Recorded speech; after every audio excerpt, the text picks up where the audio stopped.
Aprobado na ng Budget and Management Department ang medical allowance para sa mga manggagawa ng gobyerno na ipatutupad ngayong taong 2025. Yan ang ulat ni Noel Talakay.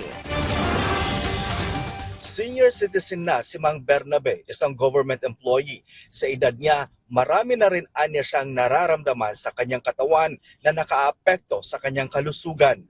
Yung pananakitang kaso-kaso, minsan parang nahihilo.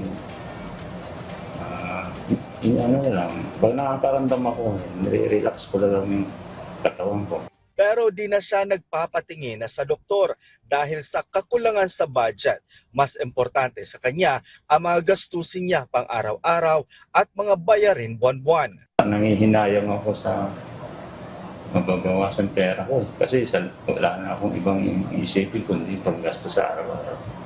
Ang ganitong mga pangangailangan sa kalusugan ng mga government employee tulad ni Mang Bernabe ay tila may kasagutan na dahil aprobado na ng Department of Budget and Management o DBM ang medical allowance para sa mga government employees na ipatutupad ngayong 2025.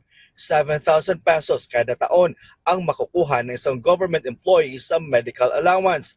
Pero may ilang qualification ng status ng employment ang sakop ng medical assistance. Hindi kabilang dito ang contract of service at job orders. Ayon sa DBM, pwedeng pandagdag bayad ang medical allowance sa mga Health Maintenance Organization o HMO na mga government employees na mayroon nito. Pero sinabi rin ng DBM na pwede rin maging cash para sa mayroong sariling HMO at mga nagbabayad ng kani-kanilang mga medical expenses na tanging sa ospital lang babayaran, kabilang ang mga emergency care, mga test at mga gamot. Sa mga walang HMO naman, dapat una, liblib ang kanilang lugar, walang HMO branch or company at tinanggihan ang kanilang mga HMO application. Nagpaabot naman ng pasasalamat si DBM Secretary Amena Pangandaman kay Pangulong Ferdinand Marcos Jr. dahil sa paglagda nito sa medical allowance na hindi lang isang benepisyo